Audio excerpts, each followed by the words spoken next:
Hello everyone, it's me জান্নাত। তোমরা দেখছো আর্টিস্টিক জান্নাত। আজকে একটা স্পেশাল জিনিস আনবক্সিং করব।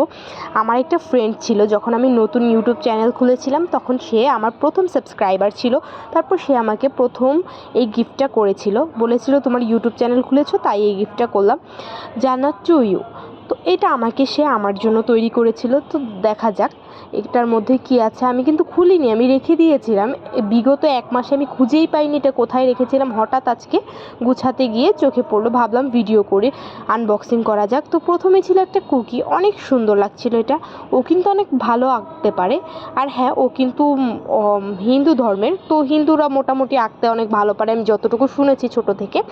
যাই হোক, ওই ধর্ম কোনো ব্যাপার না, সবাই মোটামুটি আঁকতে পারে আমি ছাড়া। যাই হোক, ওরে আর এই 3টা জিনিস আঁকার একটা মূলত কারণ আছে। আমি বলেছিলাম আমি একটা প্রজেক্ট করব, সেটার মধ্যে তুমি এই 3টা জিনিস এঁকে দিও।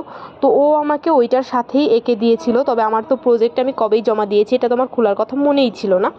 ও তো আমাকে গিফটের সাথে দিয়ে দিয়েছে। আর হ্যাঁ, এইটা কিন্তু আমার সব থেকে বেশি পছন্দ হয়েছে। মূলত ও এখানে আমার একটা এনিমির মতো আর্ট করার চেষ্টা করেছিল। আমার ফেস তো নয়, মানে একটু এনিমির মতো আঁকার চেষ্টা করেছে, মানে ও বুঝিয়েছে যে এটা আমি, তবে আসলে না। এখানে অনেক সুন্দর করে লিখে দিয়েছিল, this is for you to Jannat. তো থ্যাংক ইউ তোমাকে এইগুলো গিফট করার জন্য। তুমি তো অবশ্যই আমার ভিডিও দেখবে, তোমাকে অসংখ্য ধন্যবাদ। আর আমি অনেক বেশি দুঃখিত এতদিন পর গিফটটা আনবক্সিং করার জন্য।